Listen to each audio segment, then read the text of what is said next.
Welcome to the third episode of Worthwhile Words Wednesday. Today we're covering 4 words, and the words are wrong, incorrect, mistaken, and erroneous. All 4 words are very similar, and it's when you use each word that makes each word a little bit different in usage. Usage is very important if you want to sound correct. If you use a similar word, you may give the wrong impression altogether. So for example, you give someone a hearing is not the same as giving someone a listening. When you give someone a hearing, it's like you're a judge or you're a police officer at a police station questioning someone. You're giving them a hearing. What you mean is, thank you for listening, not thank you for your hearing. That has a very different meaning. So be sure to watch to the very end so that you understand the meaning of all 4 words, and you can use the word in the correct place, in the correct situation. Let's get going.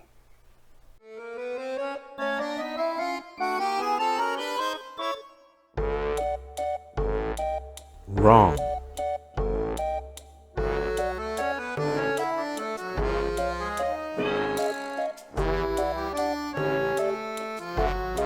Mistaken.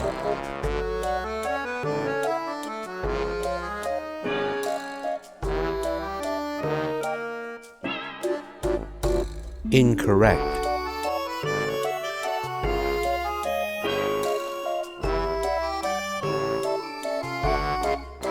Erroneous. One of the most common words we hear every day. Wrong means being in error. Mistaken, incorrect, not agreeing what is morally right. Unsuitable.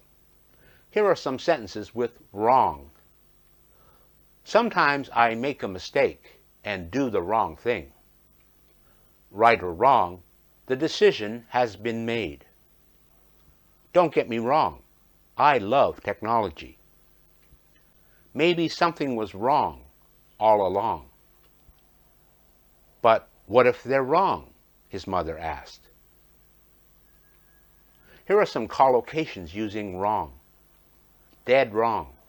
The wrong crowd. 2 wrongs don't make a right. Got the wrong impression or the wrong idea. Get it the wrong way round. Mistaken. Mistaken has the same meaning as wrong, but it's a little bit milder. Mistaken means wrongly thought or done, being in error, having made a mistake, or the word we're going to explain later, erroneous. Here are some sentences using mistaken. If I'm not mistaken, you called me for help. No doubt the bird had mistaken the purple silk for something good to eat. They have mistaken us for my father. 4 letters mentioned Reverend Martin and the wonderful work he and Annie were doing with the poor, mistaken souls. Because if he is, he's either grossly mistaken, a damned liar, or setting me up. Here are some collocations using mistaken. A mistaken view of, a mistaken interpretation of, a mistaken impression of, a mistaken sense of, and mistaken understanding of. It appears that I was mistaken when. It appears that I may have been mistaken when. Had been mistaken about his intentions. Had been mistaken about his character. Had been mistaken about his kindness. Is mistaken in thinking that. Is mistaken in believing that. Is mistaken in assuming that. A simple case of mistaken identity. Incorrect. Incorrect means not correct as to the fact. Improper, inappropriate, not correct in form or manner. Unbecoming. Here are some sentences using incorrect. Any costs incurred due to incorrect settings will be borne by you. The former term is obviously incorrect. since a quantity is not a number, and the latter is not very suggestive. The sign of the thermoelectric effect for nickel, as given by Rhodes, is incorrect. The latter are to a large extent incorrect. Stones are plainly piled, indicating the incorrect direction they just come. So this time we've got something that's a little bit different. This time we're not going to give you collocations using incorrect. We're going to share with you some incorrect idioms. So many times people will say something like, a blessing in the skies. Now, this one seems to make a little sense, but maybe you're thinking about the heavens, but it's not correct. The idiom should be a blessing in disguise. A blessing that may not at first appear to be a blessing. Here's one that I hear sometimes. Nip in the butt. Now, you don't say nip in the butt. Wow, that's really like a dog biting you in the butt, right? That's not what you mean. So it has a really bad meaning if you say it like this. You should say nip in the bud. So it refers to stopping something at the early stages of developing. Utilizing the analogy to a plant that has yet a chance to bloom. So you nip it in the bud. Here's one I hear sometimes. Deep-seated. Again, this is because this is what they hear from other people, so they repeat it. It's not deep-seated, it's deep-seated. Deep-seated. While deep-seated may seem to make more sense, it also makes sense that it's difficult to rise when you get out of your seat that you've been sitting in for a long time. So you're deep-seated.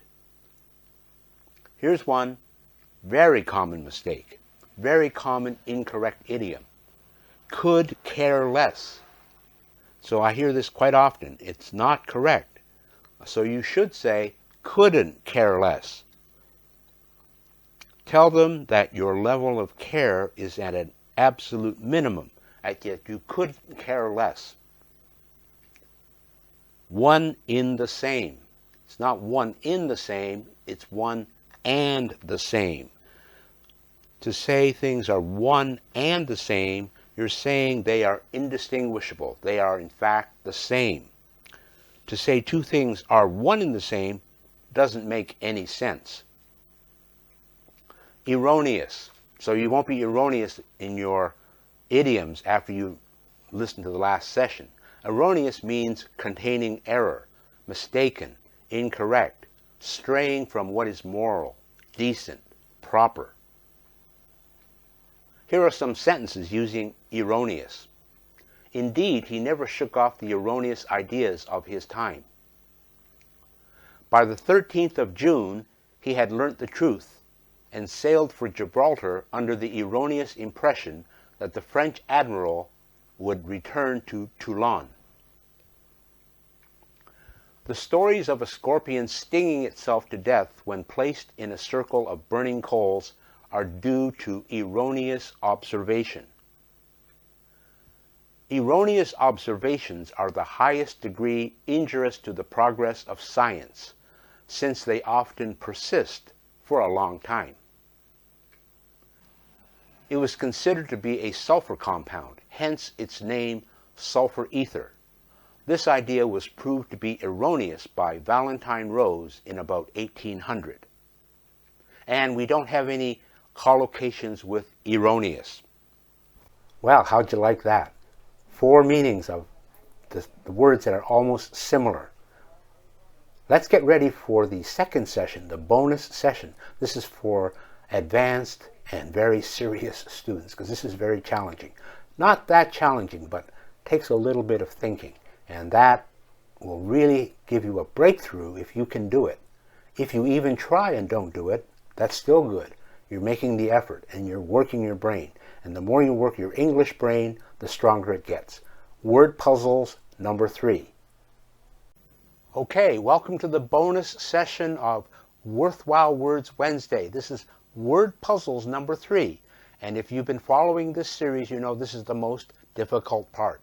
And it's not really difficult, it's just different than what you're used to. It's something you've probably never had to do before. So these are words within a word, as a picture, and you have to guess the meaning. So you're also learning idioms at the same time. So you're going to get 10 seconds to try to guess the meaning of the word that you see in front of you, actually the word picture. You have 10 seconds. Let's get started.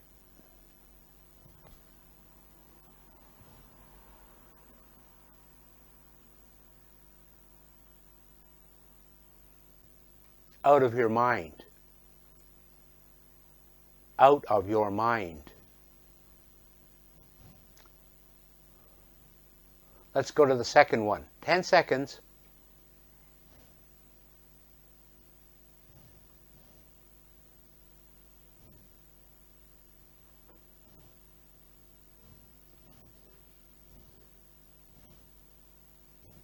This is rub the wrong way. It means you don't get along with someone. You don't get along with the boss. You don't get along with your colleagues. You rub them the wrong way. So you see the R-U-B, it's backwards. Rub the wrong way. And here's the final one. 10 seconds to try to guess.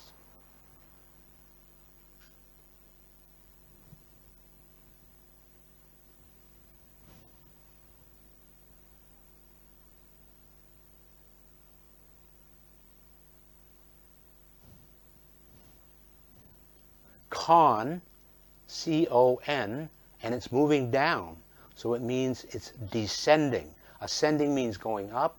Descending means going down. So it's condescending. Condescending. So when you're condescending, you're putting someone down. You're saying they're not as good as someone else. You're really making fun of them. This is condescending. That's it for word puzzle number 3. Great. I hope you enjoyed that. Puzzles are really a great way to really boost your memory skill, your vocabulary skill, your idiom skill, many, many skills in a very short period of time, if you're willing to work them. So see you again on another session of Worthwhile Words Wednesday. Bye for now.